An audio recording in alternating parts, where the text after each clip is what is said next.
hello, folks, when you do join. If you're on YouTube watching this back, hello to you. I was just streaming into the ether there, which was awesome on my own, which is great. That was kind of peaceful, but we will get chat up in a minute, and we will have a good. I think we're going to be on. Yeah, okay. Like, wait, Northern Eggs out. Do I need to click anything to live? No. Very strange. Oh, there we go. We're live. Absolutely fantastic. All right, all good. We'll get into some questions in a minute, but how are you guys doing with the process right now with your writing in new modules? Or how is that going? Are you guys neck deep in it, or how are you doing? We're in the thick of it, but it's going great, man. Yeah, it's going. We got a lot of good stuff. Yeah, this is an expansion to the Shucked Oyster, so it's not just a module this time; it's an entire campaign setting. So this is like the whole world that the Shucked Oyster took place in, which could have been anyone's campaign. You know, we made that so it would be just drop in to anyone's regular campaign, but we liked the ideas so much it couldn't get them out of our head, so we just kept going, and things spiraled out of control. As they do. As soon as you write a map, you're done. You're finished. Like, that's it now. Yeah. So hello everyone who's joined the chat, and if you are watching on YouTube, hello. We're going to be jumping into questions in a little bit here. But I've been wanting to get you guys on into the channel for quite a while, but I know you're all busy as hell over there. So you know, we're happy to join you anytime. Yeah, we had a hell of a conversation last time. It was really fun. Yeah. That was great. I mean, this is why I wanted to do it this way, because last time was more of an interview to introduce you to people on the channel. But I prefer videos like this when we're just chilling out and talking. Oh yeah. Yeah, I agree. We have questions, but we like to have conversations with people. Absolutely. We will get to the rave question a little bit later on. Somebody's already pinged me, and it's not just it's just like it's just, okay. Yeah, we'll get to that question a bit later on raves and things. Tyson, hi man. I have arrived from the Ring of Mammon. Okay, whatever that means. Psycho Ty, hello North News subscriber. Just started watching your Hobby Nightmares videos. Very entertaining. Cheers, dude. Yeah, I mean, have you guys seen any Hobby Nightmares? Have you had any Hobby Nightmares? And that's another one we can talk about. Oh yeah, we refer to the Hobby Nightmares as gaming Garmin Bozia. That's right. From Twin Peaks. It's the pain and suffering. Absolutely. We've had some interesting experiences, but nothing quite like what you'll find on Reddit. Oh yes. God, no, yeah. That Reddit is a cesspool of most things. I think we started up. We read one or two from Reddit way back in the day, and I just stopped because a few of them were just like, truly getting them from fiction. subscribers is much better. Yeah, abominable. Like people walking into like a hall of Warhammer and they can just smell like the feces. Yeah, man. It's just like invisible wall. Yeah. It's bad out there. So absolutely. But, all right, let's jump in. Let's jump into your So what is Bloodmoor, man? Go ham, wax lyrical. We're here. Let's talk about some Bloodmoor. Let's do it. Absolutely. Bloodmore is a campaign setting that was spawned out of the Shucked Oyster, which was our first Shadowdark module. Just happen to have a copy here, and it's a surrealist horror world. So it's very much like if David Lynch played role-playing games, this is the kind of world that we would like to think that he would come up with. It's an entire gothic horror world. One of our playtesters described it as Ravenloft on bath salts, which is, I think, a compliment in my opinion. But it is a compliment, regardless of whether it was intended. It wasn't intended that way, but yeah. So it's So basically, it's this gothic horror world where your characters can get pulled in from other campaign settings, or you can just be born in this place, but it's a land ruled by legendary monsters. So the country of Bloodmore itself is ruled by Mungo Borlov, who is on the cover here, cover art. See if we can come down a little farther and find that. It may have been moved. Totally prepared. But anyways, he's essentially a Nosferatu. In the Shucked Oyster, he was described as an eccentric aristocrat from the mountains who was definitely not completely obviously a vampire when you just ran into him at the brothel. But he's kind of woken up from this 300-year slumber and is ready to start conquering the world again. The rest of the countries surrounding Bloodmoor are all ruled by other types of monsters. And we wanted to give people like the instant feel of where you are. Bloodmoor, that's Transylvania. That's Dracula Town. The country of Fleischland, this is body horror land. You know, it's Frankenstein land, Victorian mad science and stuff like that. We have a country called Wraithholm that is kind of like a dark Arthurian, mournful Camelot place ruled by Death Knights. We have the land of Gorgavale, which is like heavy metal album cover land that's ruled by this completely insane lich named Cadavra.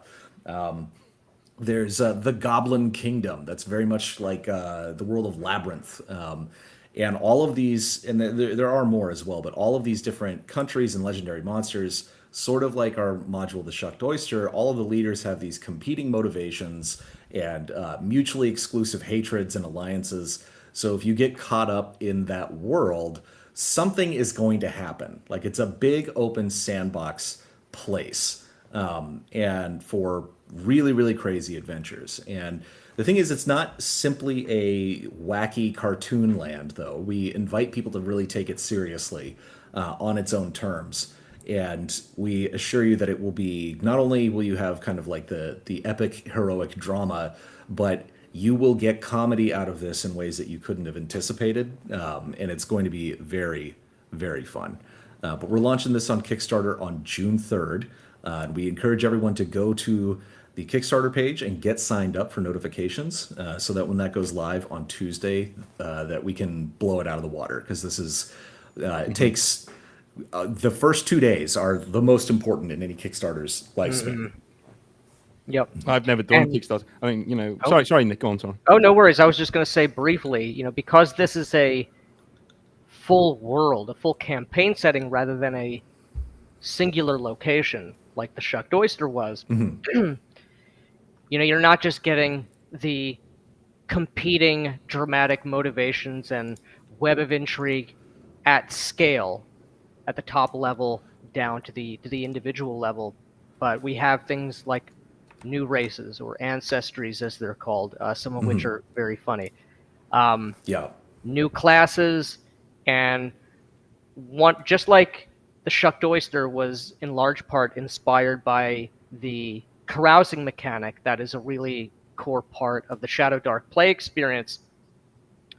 We hit on a kind of minor subsystem in the Shadow Dark core book. It's been expanded slightly in one of Kelsey's Cursed Scroll zines. I think it might be number 3, which is the Oaths system. And we've sort of expanded that and drilled into it to incorporate and present a number of different player-facing factions that give you motivations, goals to pursue, things to be mindful of, as well as an in-world connection to other parts of this wacky, weird horror place. But the deeper you go, the more committed you are to these sometimes very bizarre goals and bizarre ideologies. And you get paths of rewards. advancement through these factions that give you some extra stuff. And we'll go over some of those in just a moment. But we have this is kind of the world map that we have now. If we were hacks and frauds, we would have just taken Western Europe and renamed the countries, but we didn't do that. We took Eastern Europe and the Balkans, and renamed everything except the Black Sea, of course, which is still the Black Sea. It's a metal name. You got to do it. Yeah. But this is a absolutely gigantic play space. It's a little difficult to see just because I can't zoom in too much, and the Kickstarter is a little bit low resolution. But we have every single country, and we'll come back to some of this in just a moment. Every single country is getting its own zoomed in map with a lot more detail. And so I don't know if you can see this on here, but this hex map has 6 mile hexes on it. This is the country of Bloodmore itself. So you got the Mungo's, Dracula castle here, the castle of the Bloodlord. This whole area is something like 11,000 square miles. It's like almost 400 6 mile hexes. So we're going to have points of interest for interesting adventures and stuff like that that you can find on the map on its own. But one of the core strengths of Shadowdark is that it has this really, really incredible set of GM tools. So any country that you're going into, anytime that you're moving into a new hex, your GM is supposed to be checking for new points of interest. And so your Bloodmoor is going to kind of develop differently from everyone else's. And you're going to have, it's just a really, really incredible kind of sandbox adventure. Everyone's going to have a different experience. But the factions that we were talking about, we've got 10 of these things for players to join. And so they're all kind of themed on different elements within the setting. One of them, started by the Goblin Kingdoms of Mirthgrieve, is the Bramblestone Carnival. This is a organization that is sort of like this traveling gypsy circus. It sells magical items and things like that. But behind the scenes, they're basically like the Illuminati. It's like the Eyes Wide Shut. You know, everybody having the masks on at the parties, and they're kind of this transnational bacchanal of chaos. They're in everyone's politics, and they're ruining everyone's plans, and you can get to be a part of that. And they have kind of a bad relationship with some of the other factions. Most people don't like them. But the Blackstone Bank in particular is this like world-spanning banking institution that hates them, because the goblins, when they're selling things in their markets, they're not using fiat currency or even gold pieces or anything like that. They're using fairy prices. You know, it's things like, you want this sword, well, you have to give me your voice. And the bank hates it because they can't account for anything in that. We've got a bunch of different people, like the Order of the Wilted Rose, which is more of a serious faction that's based out of the country of Wraithholm. Their kingdom has been usurped, essentially. Someone killed the king and has taken over for the last couple hundred years, and they're out to try and restore the proper lineage and bloodline that can rule over that place. The Hounds of Peace are people that are, it's kind of like, what's that character? Peacemaker, I think. They're so dedicated to peace. It's peace at any cost. You know, so even war. Yes. Yeah, that's their primary value. At any price. That's great. I love it. There was a character in the Shucked Oyster named one of our favorite characters, named Gaston the Righteous, who's like your typical lawful stupid paladin, but cranked up to 11. He's awesome. He's just pure masculinity, and he's founded a nation. When we were thinking, like, where does this guy actually live? Young Steve was like, he lives in the Castle of Courage, you know, because where else is that guy going to live? And where is the Castle of Courage? It's in the country of Goodland, which is definitely, obviously, which, if you'll notice, is located historically where Constantinople would be, which is right here. And there's an order out of Goodland known as the Knights of Good. Their primary value is good. It's fighting evil. They're not concerned with peace. So the Hounds of Peace and the Knights of Good, though they may have similar goals, sort of, they tend to not really get along either. But these hatreds are not so strong that you can't have like a mixed party or anything like that. You can definitely mix and match them. Well, isn't that one of the pitfalls you could fall into with a game like this? You could really like typecast an entire group to being, okay, you're the evil guys, you're this, you're that, rather than actually letting them do it themselves. Yeah, exactly. Yeah. And the thing is, you can do that too if you want. If you want a totally cooperative experience of everybody's like, if you want to just hone in on like one thing, like we're just the Bramblestone Carnival and we're going around, you know, like ripping pages out of books and replacing them with false information and doing all this weird shit, you absolutely can.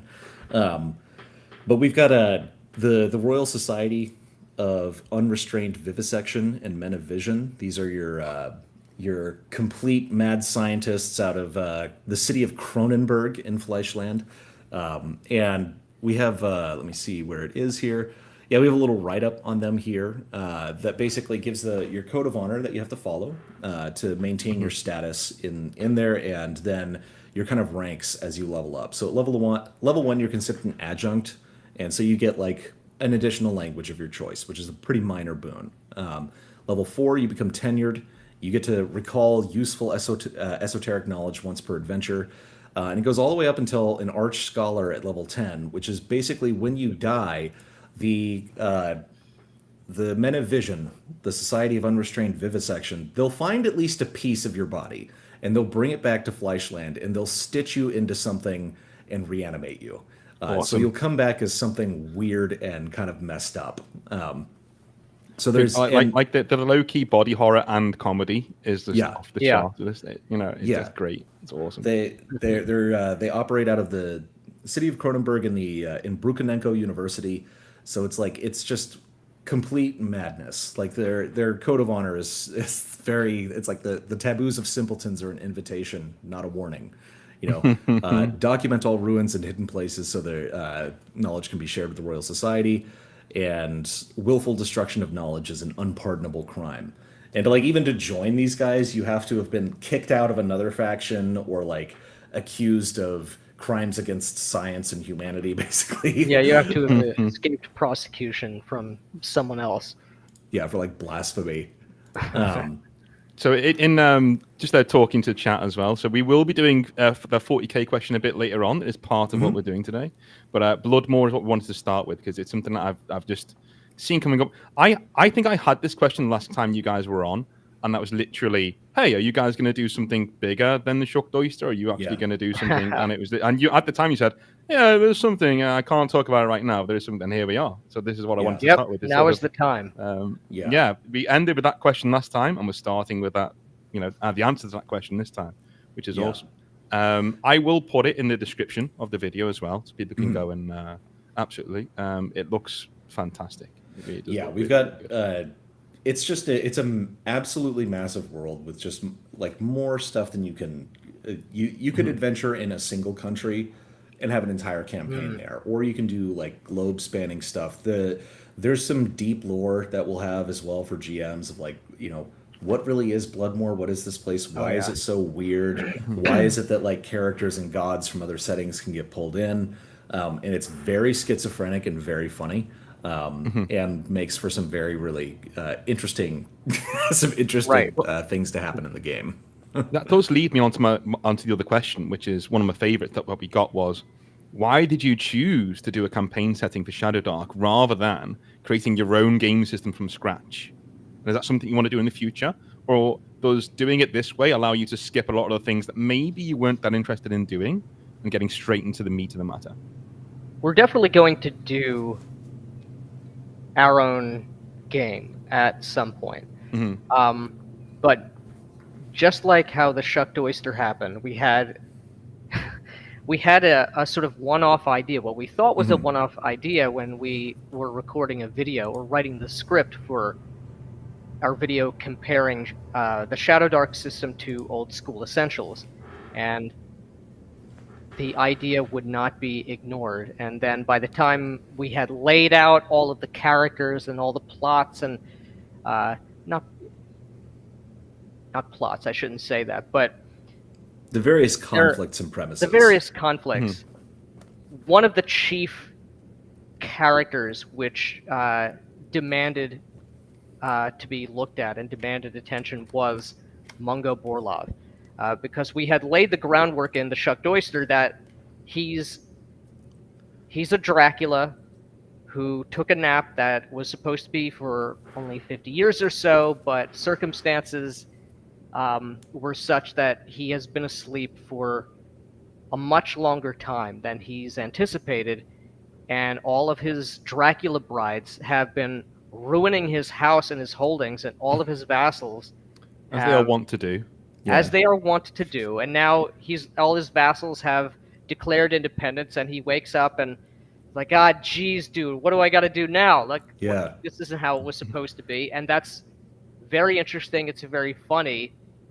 And we just kept thinking, okay, what are the implications? What is the world of Mungo's domain look like? Well, obviously it's ruled by legendary monsters, just as he is a legendary monster. If he's a Dracula, obviously he's only going to approve of the highest and weirdest and most horrific horror creatures to rule over his vassalages.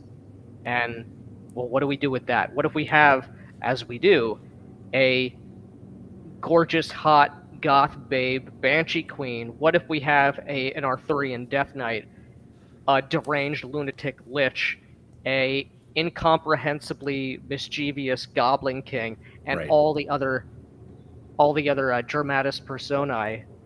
And then taking it down, what is it like to live in a place ruled by the Goblin King? Well, Yeah. it may seem fun from It's the fun outside. for him. It's very fun for him. Yeah. That is Yeah. definitely the case.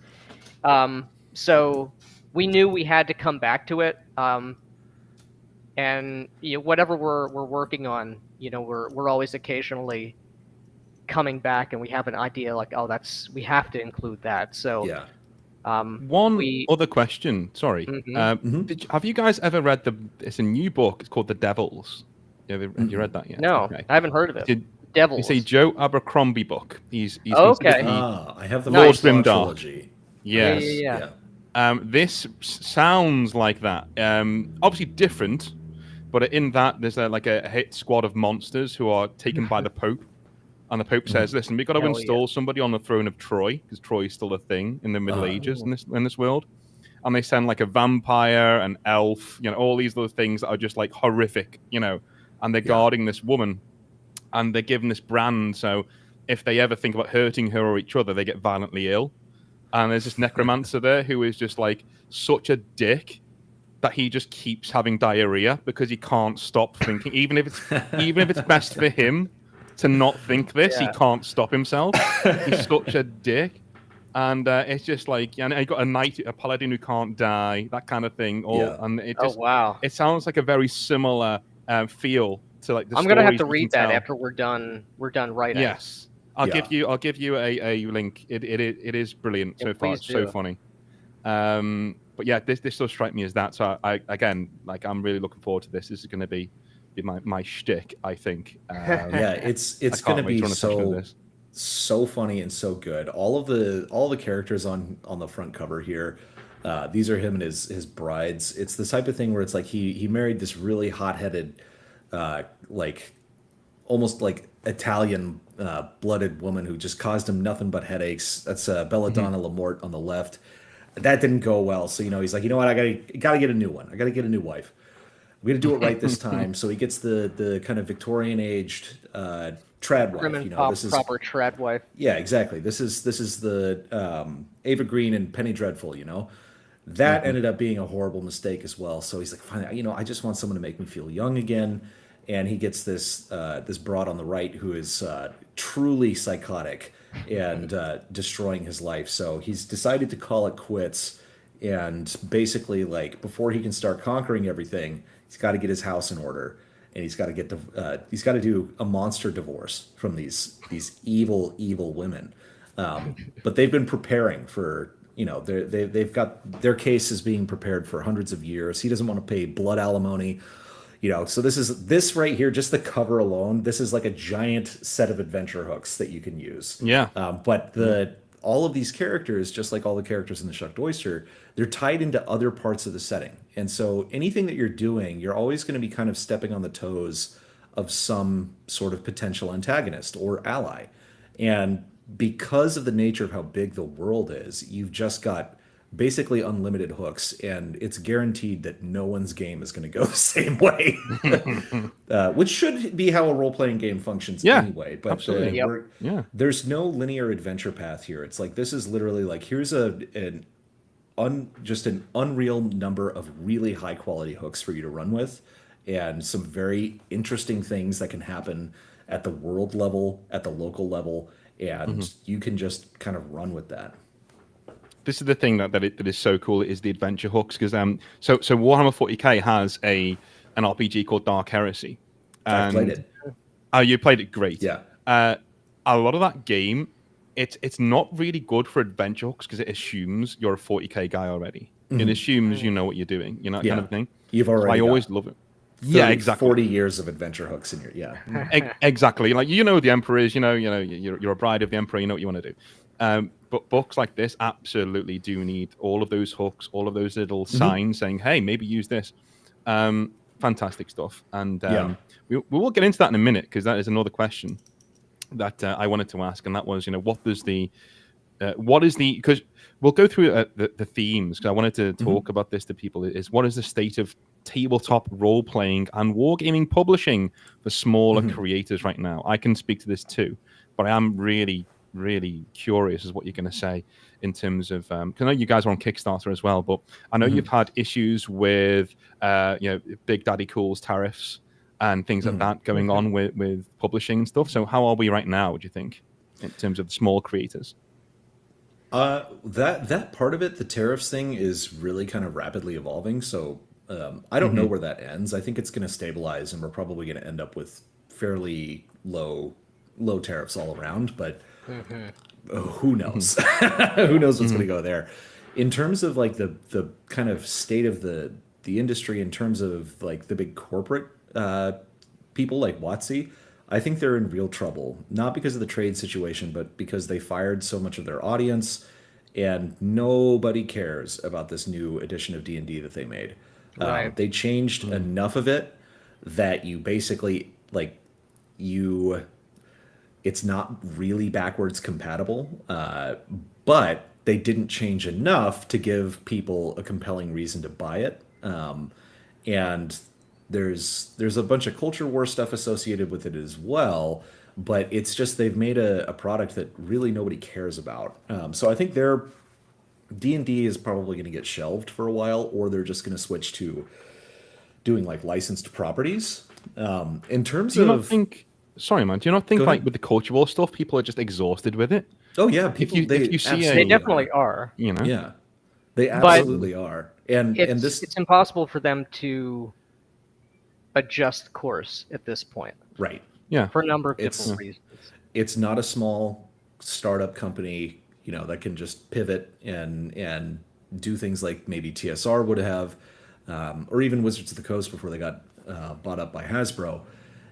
It's a giant ship with committees and vice presidents and all of these things, and they are committed to a direction that they've gone in. And I think that the kind of shift in the vibe shift, so to speak, in culture, especially since 2024, is not something they really foresaw, and it's going to be really difficult for them to get out of that. Which I think is why I think that they're basically just going to let this edition die on the vine. They might make a new edition again in a couple of years and try again, but like all of the people who made this edition are out. They've been either fired or quit. What was his name? The Chris Perkins and all of them. Perkins, perfect time to retire. Yeah, just released a new edition. Great high note to get out on. It's like, okay, I don't know if I believe you, but all of this is to say that there's going to be a sort of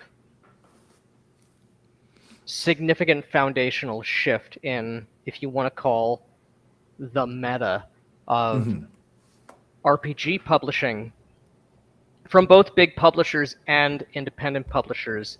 I think we're watching that take place in real time right now because of the vibe shift, the political shift, the tariff situation. These are all, symptoms of that transition taking place. And so, to Matt's point, people are not interested in 5.5 or 6e or whatever it is they're actually calling it because of the culture war stuff, but also because we made this point in a video we released last year on May the 4th, criticizing people for liking Star Wars. I remember this. Get married. No. That is what you should be doing. It is our most criminally underviewed video. I know people should be required to watch that, but it's not just the woke stuff. It's the design by committee. It's like life and death, where death is, life is not, and vice versa is true. Where the committee is and where the overburdened corporate structure is, creativity is not. And I don't think, even if they were able to sort of shake the sort of virtue signaling political allegiances, it's not enough. It's too little, too late. And with regard to the tariff situation, combined with the lackluster interest and lackluster sales of the new edition of Dungeons and Dragons, we're going to see a lot of people, a lot of small creators get taken out of the game. Not because this is an insurmountable problem, but the sort of gravy train of the late 2010s and the immediate post-COVID boom of riding the coattails of 5e and putting out 5e slop product. It's just not making the money, and the juice is not worth the squeeze. And that's not to say it's all over. But what that means is things are going to change. And I think all this is to say that the point that we've made from the very beginning about the desperate need, the desperate yearning people have for something that is real, something that is sincere and has a voice, we're seeing that start to be enforced, like in the marketplace, with these sort of more stringent market conditions. There just isn't the opportunity to have, a multitude of uninteresting, uninspired, creatively bankrupt lists of more 5e features and have it get sucked up. Which I think actually is going to make it, in some ways, easier for people with interesting ideas to cut through the noise. Exactly. Yeah. So it's a great opportunity if you have a good idea. And people want something that is sincere, and they want something that is interesting and that the person is passionate about. And while I'm sure the people who were working on 5.5 day to day probably were passionate about it, it's exactly what Nick said. They were working in an environment that is designed to destroy creativity. That is not what a corporate environment is. I've worked in corporate environments. They're not all that fun. Same, yeah. It's gray, sludge. Yeah. It's the type of thing. There's this great documentary by Wizards of the Coast about themselves called The Eye of the Beholder, but it's about all the great art of D&D over the course of like 50 years. And when they describe the working environment of what working at TSR was like in the late 70s and all the way up to the mid 80s, it was just total chaos. Like some guy, he would work whenever he wanted. He'd get his work done, but he'd show up, and the building would be locked, and he'd climb up the fire escape and through the window and get in, and everyone's playing D&D during the day, and it was just this kind of Wild West. There was no HR department. It was a place for just unbridled creativity, and that probably hurt them in some business ways sometimes, but they created these products that were completely memorable, and that's not something that can be made at the Pepsi Corporation. No, I mean, Pepsi is not going to make great creative art. It's all very eerie, right? Because I think Wizards of the Coast are several years down the line, and Games Workshop are several years behind in terms of what's going on. If you speak to or hear Rick Priestley, one of the guys who made 40K, him talk about it, it's very similar. So Games Workshop back in the day was a place of ideas, was a place where just some beardy nerds got together and said, hey, we have these toy soldiers. How do we create stories for them? Why are they fighting? Where are they going? That kind of thing. And we can make a company out of that, and that's where they went. So I think... But now it's how do we turn that into a loot box? Exactly. So I think, well, Games Workshop have done that for years. So they've nickel and dimed their audience for decades now, which is why they are such an anomaly. They are an absolute. So many other companies would have been taken to task by now and just said, no, we're not paying for that. We're not doing that anymore. That fucking sucks. I'm not paying $60 for 10 Marines. What are you talking about? Right. And then when you release a new edition, maybe they don't even work anymore. That's what I mean. Yeah, I mean, that's the craziest thing I've ever heard. It's rinse and repeat. It works. It's rinse and repeat, man. In 11th edition, even my channel, we will all get on the bandwagon and go, well, 11th's coming out. We've got to make that content. We've got to preview it. What's going to be like? Maybe this time they'll get it right at the 11th attempt.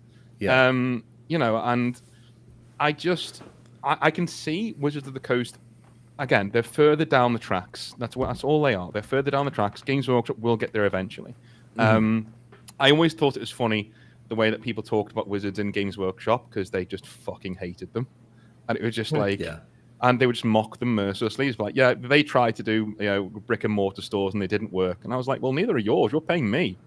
No one should be paying me. Like I'm just there throwing models at people. I don't give a shit. I just think that's where it's going to go. And as you said, with Games Workshop, you can see a lot of their books, a lot of their codexes, a lot of their stories. They're made by committee, as Nick said before, right? These are people who are in a room saying, how do we get these fucking nerds to buy our books? Right. Or our models. That's all they're thinking. What's funny is it's such an easy question to answer. The answer is very obvious, but they never do that. Make something good. Make something good, yeah. Have passion, make something good. Yeah, absolutely. I mean, there's a very good reason why the Eisenhorn books are so beloved. Your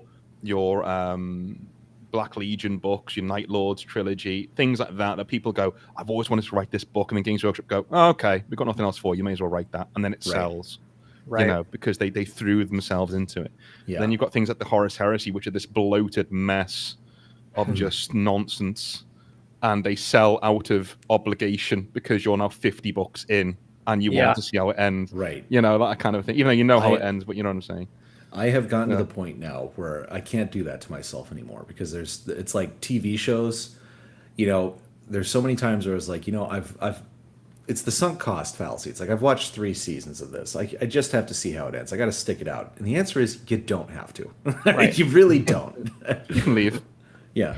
It's like, I love Star Trek. I love Star Trek. I never watched the Picard show because I knew it was going to be bad. And I know 3rd season's good or whatever, but I was just like, I'm not doing this to myself. This would be a self-inflicted wound if I do. So I think we'll get to the main event in a minute. The main event is, do you think we will even ever see entertainment for men these days? Conan, God of War, 40K being the big marquee. Oh, man. Well, first of all, I want to... what do you think the best Warhammer 40,000 tabletop RPG actually looks like? Do you think it's Dark Heresy? Or if I said to you, okay, let's go with BLG, Black Lodge Games. We're doing the Warhammer 40K RPG. All right. Big question. What kind of a game do you think you'd be making with that kind of a property? I mean, so I'm not deep into 40K. I know enough to be interested in a lot of the factions at a high level, and certainly a lot of the aesthetic. 40K, it seems to me, is the game system must accommodate truly colossal scale conflict and war, whether planetary or like interstellar, starship battles. If this is the big bombastic, fractal war at the end of time, then I want to experience those stakes. That's not to say that the more, quote unquote reserved personal aspect should or need be, sacrificed on that altar, because you can have both. And it is going to be different in tone and in focus depending on if you want a more particular roleplay experience. So as I understand it, Dark Heresy, you're playing Inquisitors, as opposed to Rogue Trader, where you're trainee Inquisitors, technically. You can play Inquisitors, I think. So I think it's whoever makes the game needs to pick a particular lane and do that like to the hilt, because 40K is incredibly expansive. The lore is very complex, and you can't do everything at once. So in that respect, the old, I forget the name of the company who did Dark Heresy and Rogue Trader, and I forget the name of the Space Marine one. I think so. I'll find Green out. Ronin, yeah. It might have been. In that respect, I think they made a very good decision, because a game where you're doing an inquisitorial drama, the rule system is not going to accommodate the things you would need for sci-fi warfare.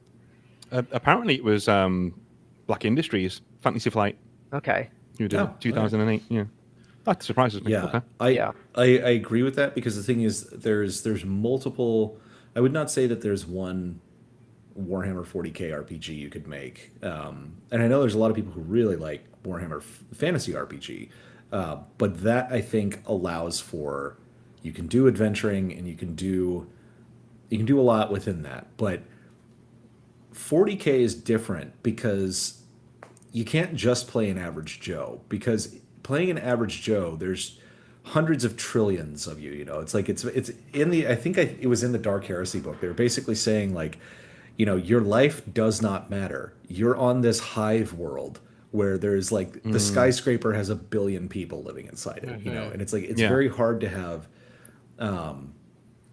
You can do a game. You can do a game where you focus on how hard that life is, that being the meaningless little cog, or if you go up and you're playing with like the high level lore characters and things like that, that's a different game, in my opinion. There's too many. There's no way to encapsulate all the themes of 40k into one role playing game, I think. Yeah, I think you're completely right. I mean, the one thing I thought of when I had this question in my mind was having a centralized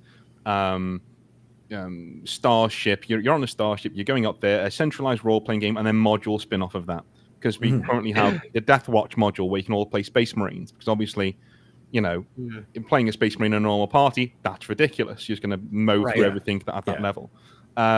Whereas with something like on a ship, then you've got ship maintenance, you've got different classes, you've got, you know, scoundrels and space sort of a thing, and the warp, all of those things. You need a navigator, so you don't all get your insides ripped out by a demon as soon as you try and translate anywhere. You know, that kind of there are, as Nick said before, there are lots of moving parts in 40k that make it so unwieldy to try and do an RPG. Unlike like Warhammer Fantasy. Magic in Warhammer Fantasy is just like, it's there, it's very soft, it works in any way, shape, or form that you want it to. The Empire has magic, you've got licensed mages there. In 40k, most mages are killed, like literally within seconds, bullet to the brain sort of a thing. Or you're a Grey Knight, or you're in the Inquisition, or sanctioned, whatever. So yeah, I completely get what you're saying. Again, answering the question is, it's very, very, very, very hard. Exactly. So, all right, we'll get to the main event then, because I think that's what people are mainly here for. And that is, do you think we will ever see entertainment for men? And now, the reason why I picked this one out is because somebody has obviously seen your God of War video. Like Nick or Matt, do you want to take us through that? I know, Matt, you were the voice in the ether on that video.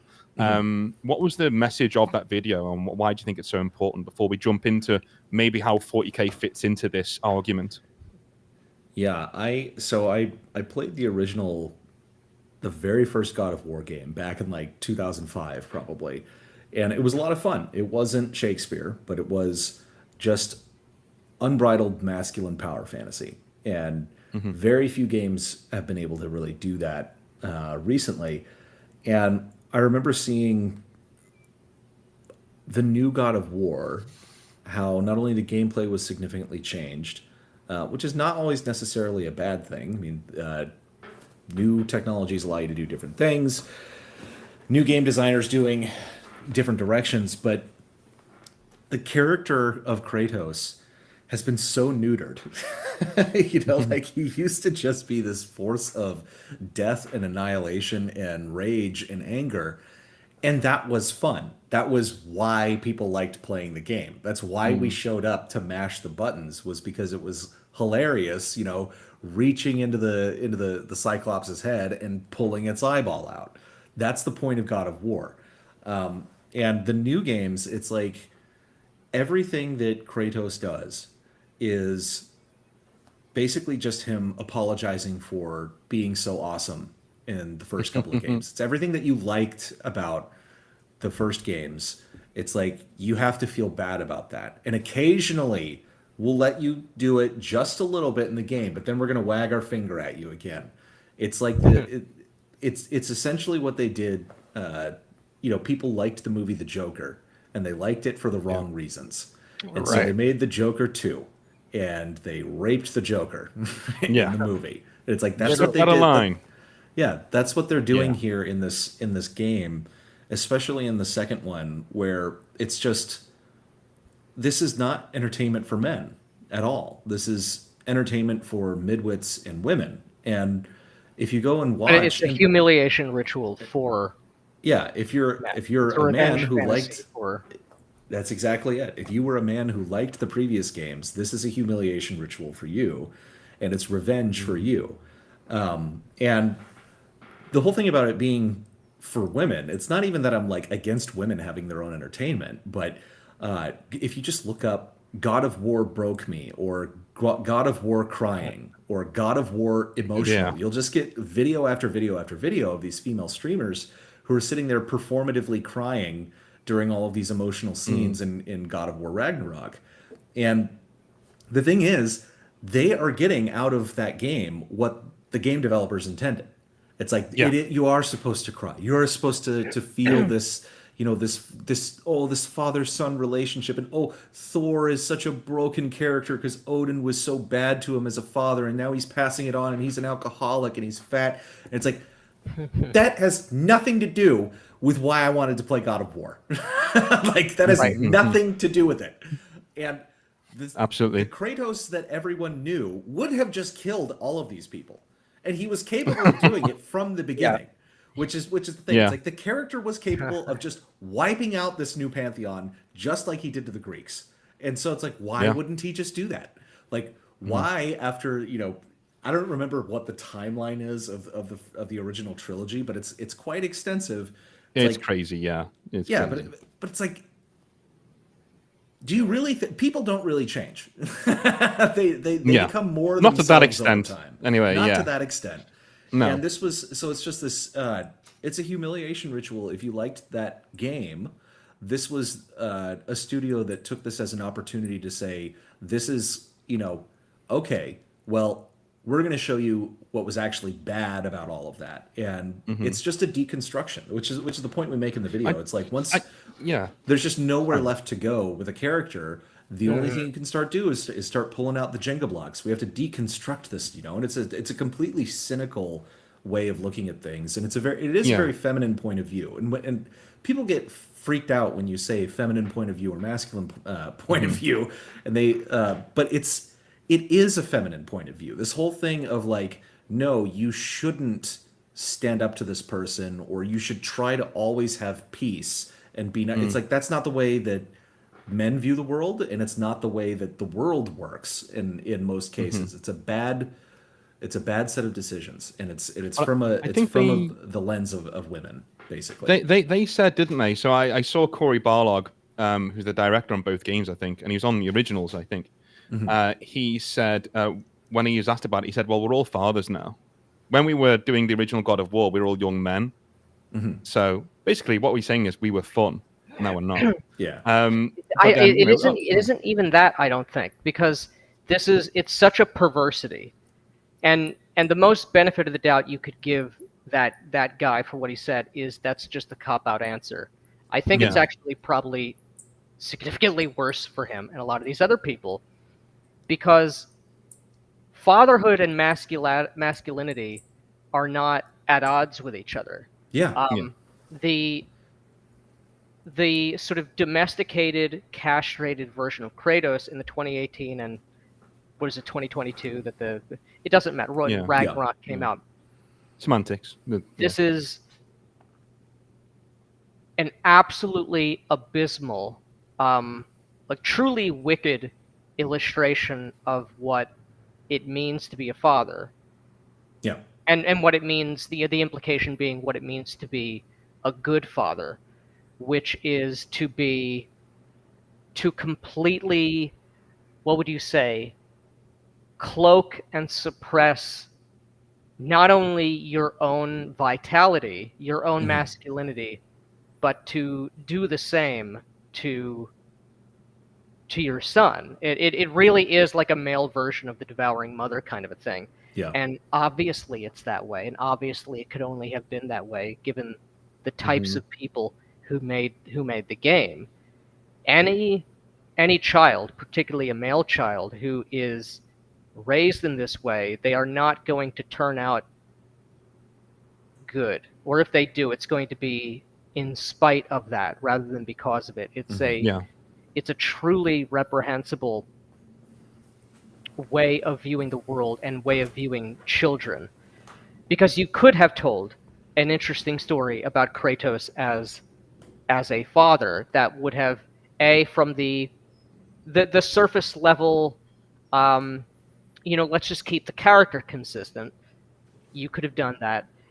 You could have kept the action and the excitement of this being an action game, as the previous games were. But you also could have told a legitimately true, resonant story, which impacted primarily men, because men play this game. That would have would have been good.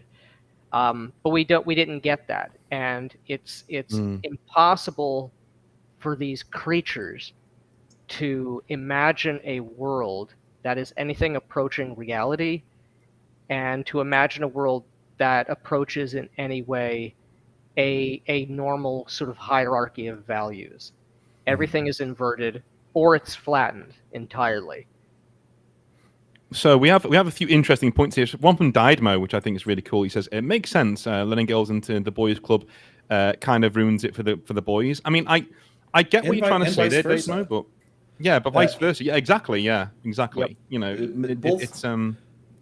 So men and women both need spaces for just to be with members of the same sex. That I think goes without saying, and introducing, and this doesn't, obviously women play video games too, not as nearly as much as men do.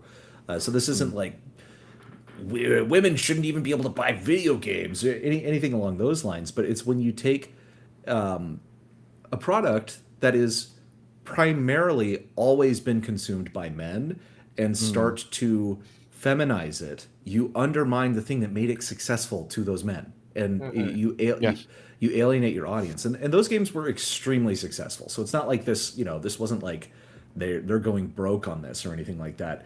But it made an inferior product, and one that, like, I don't remember how long. Someone said it was like 75% of the game is cutscenes.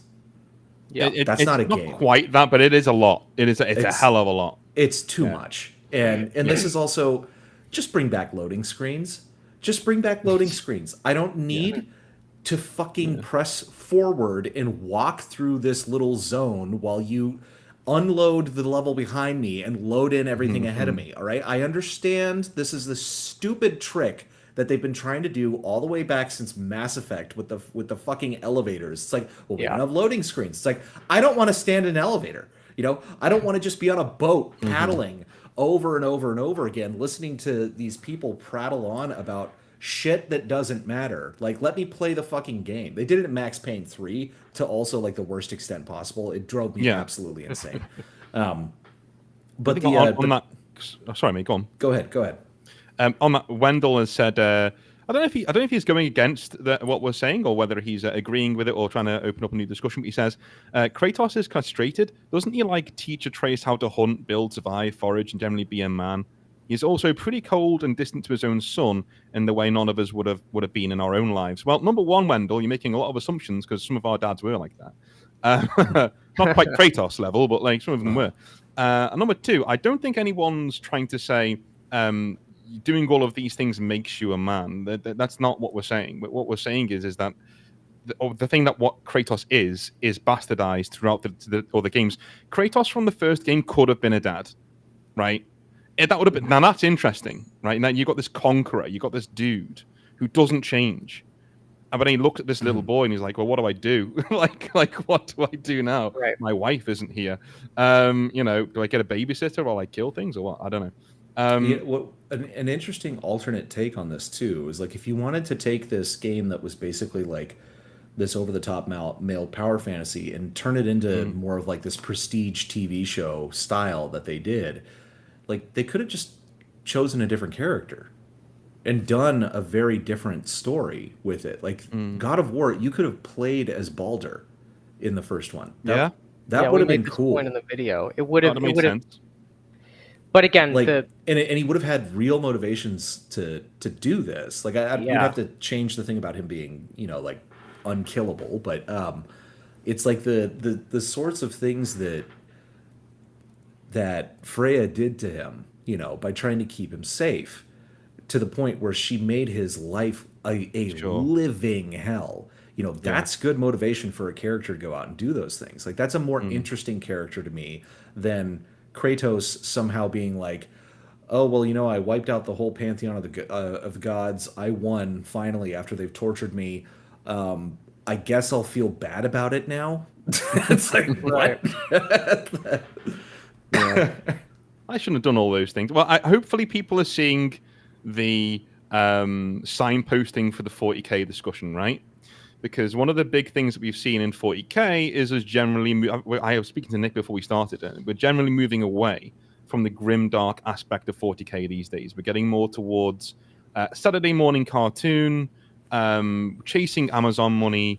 We're chasing the normies. Now, by normies, I don't mean like normal dudes who have jobs, because that's most of us. I mean normies as in the people who will sit down and watch something cool on Amazon. The Rings of Power watchers, right? Those are the people that Games Workshop are now chasing. They've come out in the past and said literally, in their press calls for their profit margins, things like that, but to their shareholders, hey, legacy fans, this is what they're calling legacy fans, aren't really wanted or needed anymore, right? And that means men, right? Us, young men from the 80s, 90s, 2000s. Yeah. We're not bringing in enough money, which we are, by the way, and we're keeping it afloat because we're buying really overpriced models for ridiculous margins. But we're not making enough money off of these people. We want to start to move towards the mainstream. So in terms of 40k, I really am now seeing this not emasculation of all of the characters. That's not where we are yet. The 40k is still 40k. It's still there. But I think we are seeing a slow erosion of what it was. We're seeing less grimdark things. There's a lot of hope in 40k right now in the setting. That sounds like an oxymoron. I say, well, that's a bad thing. Well, it is, because it's supposed to be 1 hour to midnight or one minute to midnight. That kind of a thing. Why that's is there supposed hope? To be. Exactly. Because women don't like settings that are devoid of hope. Like I just, my missus is like, ugh, about 40k. It's like, well, that's what I like about it. But the other thing is, it's like it's so devoid of hope to the point of it being absurd. Yes. And that's what's fun about it. Yeah, that's why there's a dark sense of humor to the entire thing. That's what makes it attractive. And if you undermine the hopelessness of it, you get rid of the absurdity. You get rid of the thing that makes it very attractive to people. Or that makes it, you can divorce one from the other, right? So you can say, hey, it's just satire. It's not too serious. But as soon as you start to say, well, there is hope here and you can win, then you're like, so all these things you were talking about, socialism and stuff, like Mike Brooks is a writer for them right now. Holy shit. Some of his books is literal just like Marxism points 101, like just a guy from the Alpha Legion saying, "Hey, well, should the Imperium even be allowed to survive if it treats people this badly? I don't know. Are you shitting? I guess the bugs should be in charge. Yeah, I guess the Tyranids just win now. We should allow the bugs to lay eggs in everyone's head or whatever. Like, it's boil you down into our fucking genetic goo, and that's where we are. That's where we're going. And I think this is the same thing as the Starship Troopers, discourse that comes up every couple of months. The media literacy discourse. Yeah, where it's just like, I'm sorry if you're asking me to identify to relate to the bugs, to this thing, this totally inhuman, disgusting, pus-filled bug thing. Like, I can't do that. Like, it's not. Dude, there is a reason everybody loved Helldivers 2. There is a very good reason for that, right? It is literally no politics and nothing. Fuck them bugs and everything they stand for. Yeah. And it's just everyone together doing man shit. Comically killing bugs. You know? Yeah. And Absolutely. then the devs fuck themselves. Yeah, Sony kind of fucked them, though, too. Yeah. I think. That was the big one. Sony. Yeah, well, Sony in the end. I think that they reversed most of that as well. I think in the end they did. Ant-Man says all for the greater good. That, it's like the damage is done. Yeah, Ant-Man says all for the greater good. Take that Tau propaganda and shove it somewhere else. Wendell says Kratos was a dad, and his rage led to the death of his family. Good point. He feels more like a real character in the new games than he did in the older games. To me, anyway. Well, that's fair enough. I mean, this is a bait and switch. You're being bamboozled by the creator or the developers. Yeah. I understand what you mean. There's sort of more slice of life stuff, and by virtue of that alone, right, and by virtue of the technological improvements in game creation and what you can include on a disc or what have you, from God of War 1 to God of War Ragnarok, you can get more of Kratos. I understand that. However, he's not a more realistic character. You're right that Kratos' rage leads to the death of all of Sparta and his wife, and I believe it's his daughter, because. But that's why he's the hero. Is he killed all of Greece? Well, they're trying to sort of do a low resolution version of a Greek tragedy. Also, the gods were manipulating him. Yeah. But even if you want to on purpose, he didn't kill his family on purpose. I think Ares. Yeah. Right. It wasn't his choices that led him to do that, other than the choice to work for Ares. But correct. But this this gives him, in the initial trilogy, the sort of moral and heroic justification to go on a killing spree. Yeah. The rule under the Olympians, as they're presented in the initial God of War trilogy, is intolerable, and Kratos has the moral right to kill all of them, even if there are innocents who die along the way. Yeah. He is still justified, and you could say there's still a tragic element, or there's a personal cost to that crusade and to the resolution how God of War 3 ended. Sure, perhaps, but Kratos teaching his son in basically, one step above a cutscene at the beginning of the 2018 game, how to hunt a deer. This has the look. It's like when you play the upswell of orchestral music. Yeah. If you're not being bad faith manipulated, that's the composer is supposed to inject that music at the appropriate time, because this is the time to feel sort of hope or good feelings. And you're being manipulated in bad faith. Another thing that you need to kind of look at is that essentially every male character in the new God of War games is some kind of a failure. They're a failure or a liar. Manipulator. Yeah, they're a liar or a failure. And they're not good people to begin with. But I just had this thought of look at Shakespeare's tragedies. These are not all completely miserable characters. They all have their motivations, and they have some life and vitality to them. In God of War, it's no, everyone's just a miserable loser. Right. And there you can have properties where it's you hate this is what I when we show in our video, we're look at Zeus versus Odin. Zeus is literally Mr. Olympia. He's this giant villain. He's jacked, and then you have Odin, who's played by someone who's 5'6". Guy from Cheers. I think I said 5.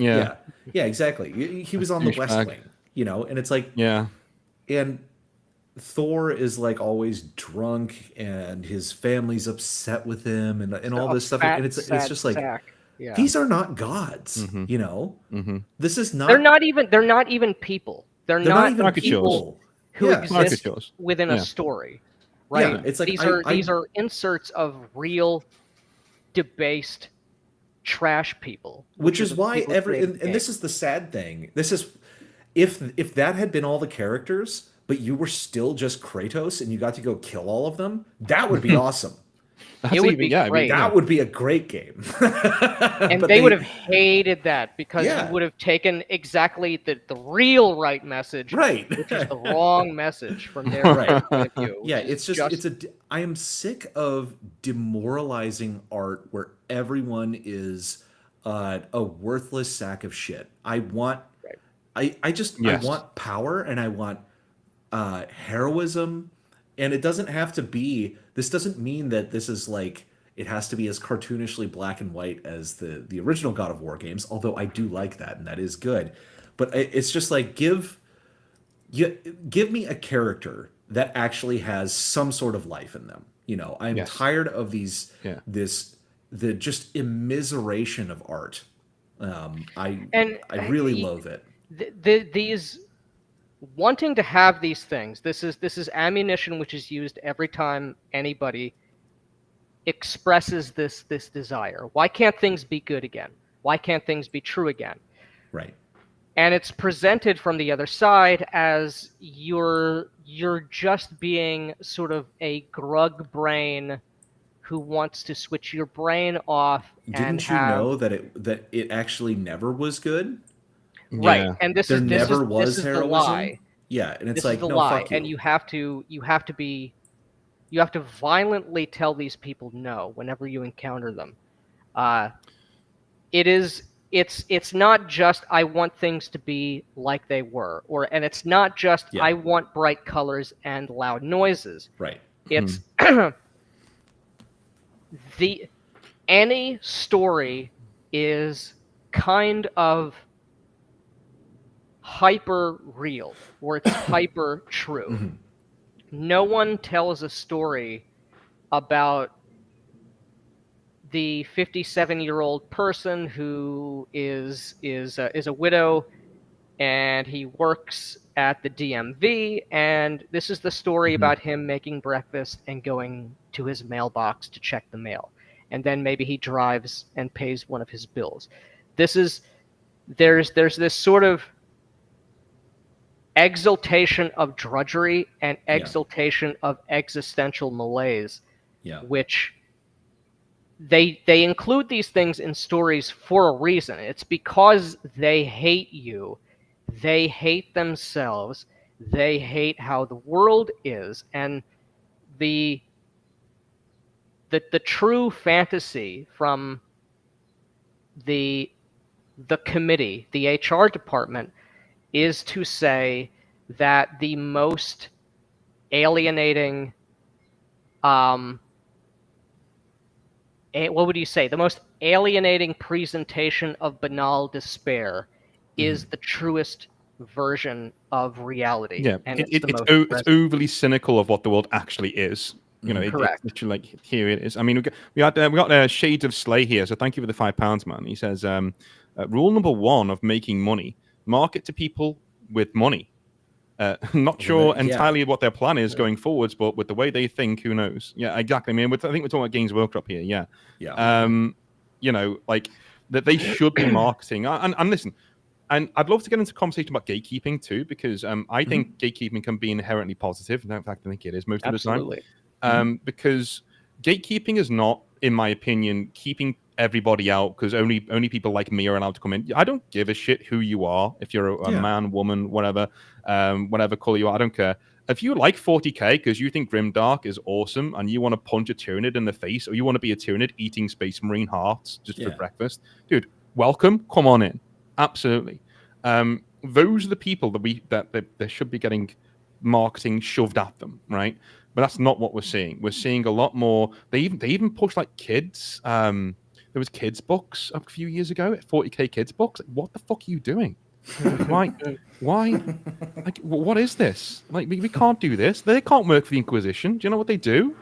Like, it's just like you can't trust a kid with exterminator's button. They'll be here for 5 minutes.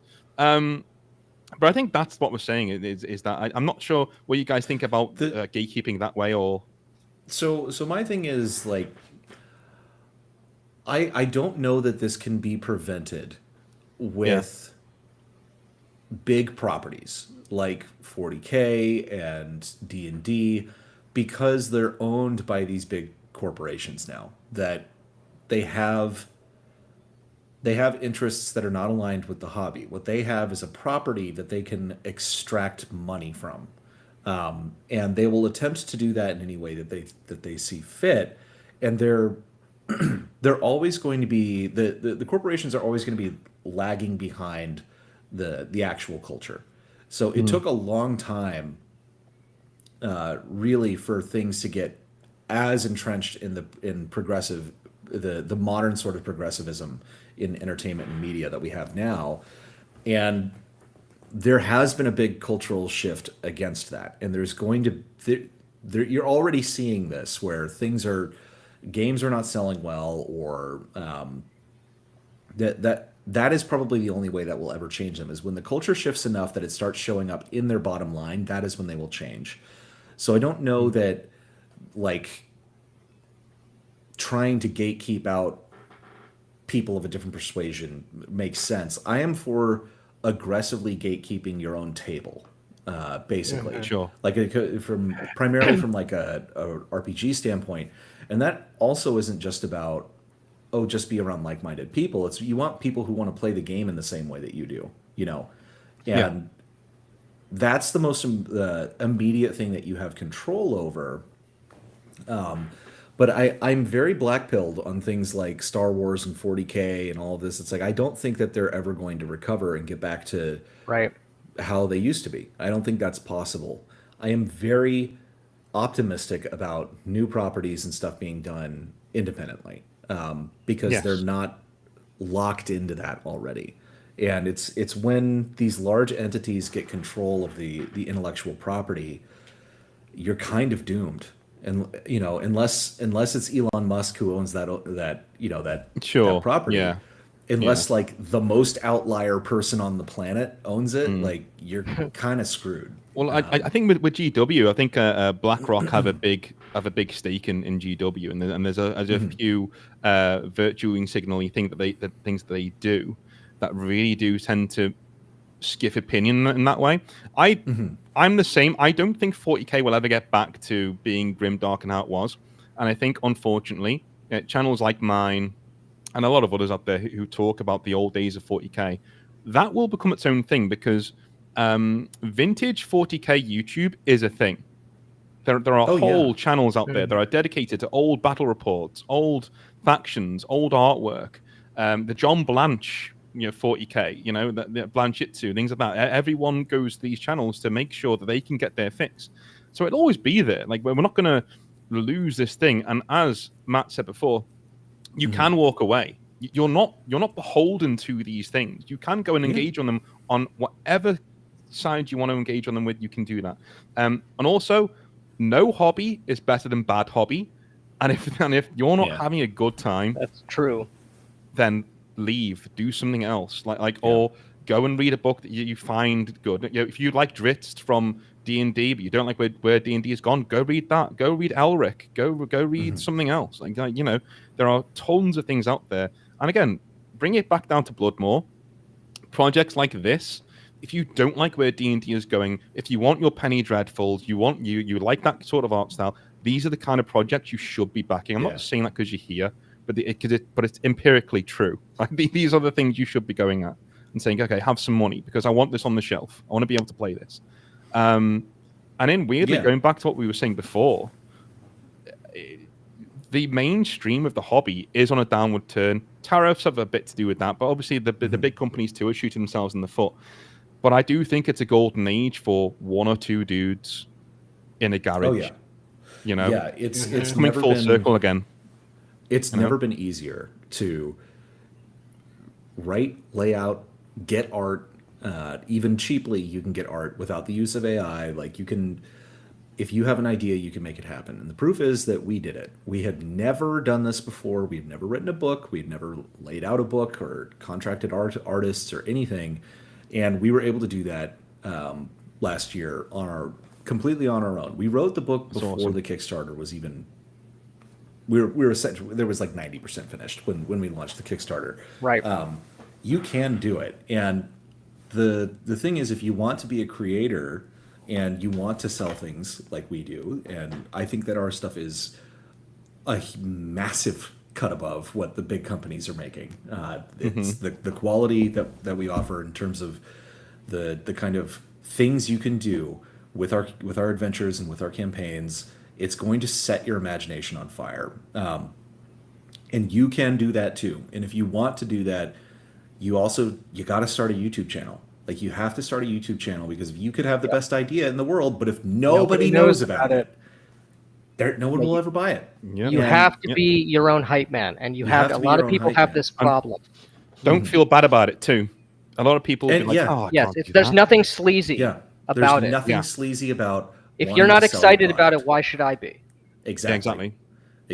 And this Bloodmoor, like we went over some of this stuff at the beginning. It's a very funny place. It's very goofy. So you're going to have a good time no matter what. But our stuff always has real issues in it as well. Not political issues or anything like that, but we try to hone in on actual emotional stakes and actual relationships that can really give you a very dark and impactful game. So this is something we've poured our hearts into, and it's going to be really, really good. It's sincere. Yeah, and I'd like to make this point briefly if I can. That's the distinction. Yeah, please. Because, and I understand where this comes from, and I was caught in this mind trap myself at one point, where it's sort of the inversion of the mainstream slop view of quote unquote something being realistic. Yeah. Which is to say, for it to be realistic, it must be full of despair and nihilism. Yeah. And for something to be, conversely, for something to be sincere, it must be, one has to sort of clutch their pearls in the same way and be very precious about something. That's not the case. Something can be sincere, and something can convey something true and good at sort of multiple resolutions. For something to be funny or for something to have comedic value doesn't mean it is less sincere per se.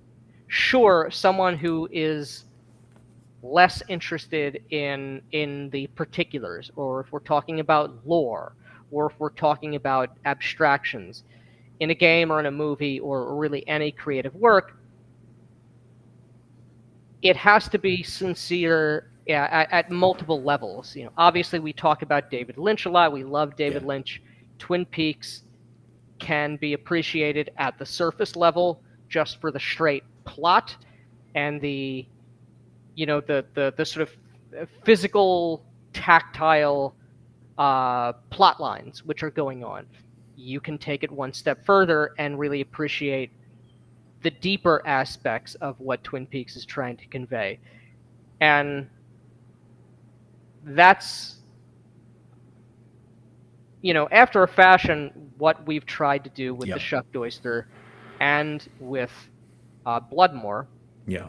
That it is sincere at whatever level you are looking, or you're sort of appreciating it. Right. So. And with that, it's also like, so I'm going to shill the book a tiny bit here, but the book itself is this in the center photo here is the world, but we're also offering a couple of dungeon adventures that are like way zoomed in on these places. So it's like a little starting point for you. And the adventures that we've made, they're open-ended. And they're meant to spawn new adventures. There's no like, okay, we beat the dungeon and now that plot thread is completely done and over. It points to other places in the world. And so it's meant to give you fuel for your own imagination, because this is like we absolutely love role-playing games, and we love the freedom and the agency that your characters have, and being able to craft through play these incredible stories and incredible memories. And this is something that is going as just a jumping off point. This is such a good book. Like we are so immensely proud. If you guys want to know how to do it, how to talk about your own product, there you go. Right? Okay, this is how it's done. But exactly. One thing you mentioned there that I want to thank you for is that as a GM, jumping off point, something that I'm good at in the session itself, that the one adventure that we're doing here, it's that the hooks for the next adventure already being laid in place. That's so hard to do, and there's so few books out there that do that. They go, okay, so we're in we're in the Shucked Oyster here, right? Okay, we're here. If you want to go on an adventure to this farmyard place where there's a zombie outbreak going on, here's a person sitting in the tavern that can take you to that. If you want to go to that kind of thing, it's just something that not a lot of RPGs do these days, which I kind of like, which is absolutely fantastic. Yeah. I think we've sort of answered some of the later questions already, just in some of the stuff that we were talking about, so I can throw some of them away. One thing I do want to talk about, and this is really interesting, and we'll get back to 40k in a sec, but how did the Elder Scrolls lose their way, in your opinion? Oh man, it's a big one. So my earliest experiences with the Elder Scrolls is with Morrowind. So I have not played Daggerfall. I have not played Arena. But I think that was a product of basically dumbing it down for the consumer. Oblivion was trash, and I will not play the remake because the core game was trash. It was bad. We tapped out at the same point. It's like, these Oblivion gates that are boring as fuck. Yeah. Do that another 12 times. I was like, no. Fuck you. Yeah. I was like, I'm not doing this. Because then it was, even if you get to that point, it's like the way I play Morrowind and Oblivion is you just go off and you explore and you get lost and you do things. And occasionally you come back to the main plot and then you get lost again. And it gets to the point, though, where it's like, no, there's 20 Oblivion gates. Just, they're everywhere. Yeah. They're just fucking everywhere across the map. And it's like, this sucks. With the same enemies. Just the little run things and one or two Dramoras. It's the same dungeon over and over again. It's just like, by the way, Matt and Nick as well, did you ever read the synopsis of what the Empire is actually supposed to look like, the Imperial Province, what it's actually supposed to look like? This I have. pseudo samurai, a priest walking by and surrounded by a mist of ancestors. Dude, that's cool. Yeah. And what we got was medieval Europe 1.0. Oh my god. I'm so... I hate and love the Elder Scrolls so much. Finish your point, because I'm going to go on a rant. And I was finished. No, that was me. That's all I had to say. Well, Matt, you still have, I think. Okay. Well, I was going to say. So, the Elder Scrolls, Morrowind, the lead writer on that was one of the lead writers on Glorantha in RuneQuest for Chaosium, and this is it's the oldest fantasy setting out there, essentially, for role-playing games. And it's incredible. It is I think I have the RuneQuest right? Glorantha sourcebook right here, premium edition, which is phenomenal, by the way. It's such an interesting world, and Morrowind had such a weird aesthetic, and you can tell. And actually, the character, the guy who the census man when you first get off of the boat. That's the writer. That's physically what he looks like. But they threw all that in the trash, like you said, for this pseudo medieval horse shit. And I never played Skyrim. I know everyone loves Skyrim and they say it's better than Oblivion. I just don't care. Oblivion was so bad and it soured the Elder Scrolls for me so much that I will never go back. Nick, please start your screed. It's bad out there. So, all that is, of course, true. Things have been dumbed down from Oblivion onwards, on into Elder Scrolls Online, and it's never going to get better. But I have come to understand that the Elder Scrolls has always been in a sort of a position of having its way is lost, right? Daggerfall was one iteration, one vision for what the Elder Scrolls world was about. And that was sort of its own thing. Morrowind, if you know anything about the financial situation of Bethesda at the time, it was sort of a Hail Mary attempt. We're throwing anything, no matter how bizarre it is, into this, and we're going to try and make it work. And it did. The thing is, Morrowind was so good, and it was so strange, so unique. It had so much depth that, myself included, it got so many people hooked on the magic and the mystery and the implications of what the Elder Scrolls world is all about. The deep lore, you know, what is Chim? What is the Amaranth? What is all of these things? What does Somerset Isle look like, where the buildings are made out of living poetry, and the Sigic Order, and the all of this fucking shit, which seems cool as hell, and it is, until you realize that it was all done cynically. A great plague of Stockholm syndrome, was placed upon the masses of Elder Scrolls fans. The only reason that any of the lore, like the interesting stuff, is in Morrowind at all is because it was done as just a last desperate attempt. We don't have the money. We need this thing to work. Just put it in there. There has never been an appreciation or an acknowledgement, except in a cynical way, by the developers to incorporate any of the lore, any of the aesthetics, any of the history of the Elder Scrolls in a game. Because the people who make the game, the people who have been making the game for forever, don't actually care about their own world. And to them, it is just a generic fantasy world.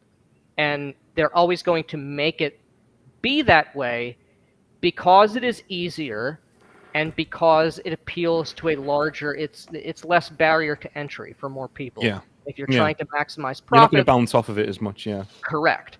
So the Morrowind is never coming back. You're never getting the and I do kind of absolutely hate Michael Kirkbride. Everything I know him, I think he's probably a trash person. But the cool Kirkbridean slam poetry is never going to amount to anything. It'll never be there, and if it is there, it'll only be there as like a breadcrumb to sort of mock the people who really enjoy the lore. And this is what people have to understand. It's not that it ever was good. It was accidentally good because a company was in desperate financial straits. Yeah. So in my view, Elder Scrolls has never found its way. There's never been a real path that they deviated from. There was really a singular moment where something unexpected happened. It's just never going to happen again. The Elder Scrolls sucks, even though it has some of the best lore. It fucking blows, and I can't wait for ES6 because it's going to be so bad. I'm not going to buy it. I think have you guys heard of Tainted Grail? The new Tainted I've Grail? heard the name pop up, but I'm not familiar with what it is. It literally came out a few days ago, and it's getting mad props because it's such a weird, grimdark, Arthurian, made by an Eastern European company, so you know it's going to be, good. Yeah, really, it's going to be really janky good. as hell, but it'll be really good. Yeah. Do you know what? It's not really. It's not there are certain parts, like there is no animation to get on your horse. You're just on it, that kind of thing. But the voice acting's great. The actual story itself is really interesting. You're going around King Arthur's past and trying to figure out who he was and things. It is basically, imagine an open world From Software style Fallen Empire with an actual story in it. So you've actually got a story in there. There's an RPG story in there, and it's just great. It's all of the hallmarks of Morrowind, but transplanted from being like Southeast Asian to being more of an Eastern European / their take on what Arthur should be, that kind of a thing. Very interesting, very cool. Check it out. But all right, that's awesome. So I think we've got a few left. We can go with. All right, okay. This is the last one. This is the last one we will go with, and then we'll talk about raves and things before we finish. Yeah. So, is it reasonable to suggest that a lot of men felt left behind by franchises and properties that they used to wholly support? With 40K obviously being the main poster child for this right now, but obviously you see things like the new Vampire the Masquerade editions, the sweeping changes to their lore that have been made. Nick, I know you've done a lot of videos on that have been awesome to listen to. You have things like Star Wars that we've already mentioned, even in this Star Trek as well. Like that is some Trek. Sorry, that's something that's been really talked about. So, do we think that is it fair to suggest that these big companies are wholly moving away, like Games Workshop are for one, are wholly moving away from that one fan base? I know where I feel about this, but what do you guys think about this phenomenon that people think is out there right now? Yeah, no, I mean they definitely are. They have, yeah, like for sure. These companies, a lot of times, they're firing their customers. Yeah. They say it explicitly a lot of the time, which is so psychotic, even just from a financial standpoint. They definitely have, and we've had, 10 to 15 years, and it's especially bad in the last 5 in particular, of really bad media where it's not only been that we're not catering to you, it's that we are actively hostile to you, and everything we make is about how bad you are, and that's part of the God of War thing, in my opinion. And so it absolutely has, but I think that they are paying a stiff price for that. I mean, you're looking at this in video games. A AAA video game flopping is a financial catastrophe. Like if a AAA game does well, they make massive amounts of profit. If it makes losses, it makes losses on that same scale. And that is not sustainable. And companies like Disney have been able to get around that because they have multiple avenues where they make money. They have the parks business, which is largely separate, but they also get these big infusions of cash from things like BlackRock and things that basically subsidized their bad business choices for quite a while. But even that, like this new Snow White movie came out, that was a catastrophe, and they have announced all of their live action adaptations are on ice now. They're not doing anymore. Like that's a big sign. So I don't think I don't know. I think that we are probably on our way to some sort of a cultural renaissance. Nick and I have discussed this before. We're probably it's not going to be the 80s again. It's going to be something new. It's going to be something. It's not going to be the early 2000s again, but it's going to be something cooler. And these things change very rapidly, because it's like if you go and you look at TV shows and movies from 2005, it's a different country. Like the past is a different country. It's a totally different world. And it's 10 years from now, it's going to look very, very different than it does now. We are not stuck forever with this weird woke slop corporate period of entertainment. Things will change. And I think they're going to change in very, very weird ways, because now we've got all this AI stuff, and it's going to be crazy. But I am very optimistic, and I think that the younger generations, because I assume you're a millennial. I think we're probably in the same. On the bridge of it. Millennial. Yeah, same. And so we grew up in a world where we were basically taught a certain cultural, I don't even know how to say it. It's zeitgeist, maybe. Yeah, there is. Exactly. But it was something that was taught to us, and they've tried to continue to teach these things to younger generations, and because of the internet, they You're completely Exactly. rejecting it. I think that's the main thing. Yeah, we grew up with it. Like we were there when it started, and literally we built it. Like YouTube and all. It's only successful because of our generation. Right? We were the first ones in the door.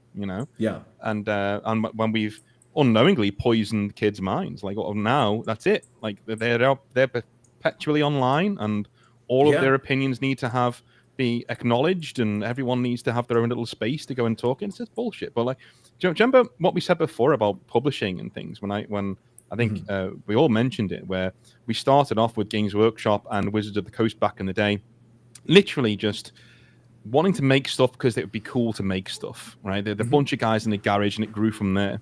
Yeah. And now all of a sudden we have a swinging back to that. So they've lost their way over time. But now we've got guys like yourself with Bloodmore, which we'll get back to in a sec, where we're just sitting in a garage or sitting in a room and creating something, getting it out there for the masses.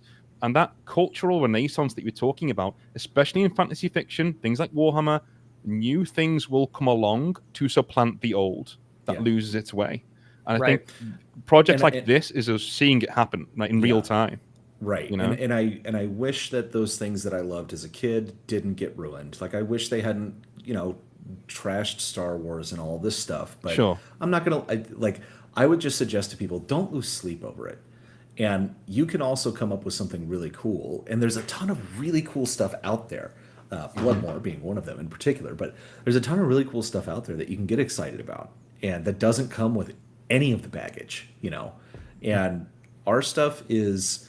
like we said, it's not political in any way, but it's like we're not injecting anything into it except our love of the game and the creativity and the weird monsters and the love of that stuff. So absolutely, it's not made by a committee, and it never will be.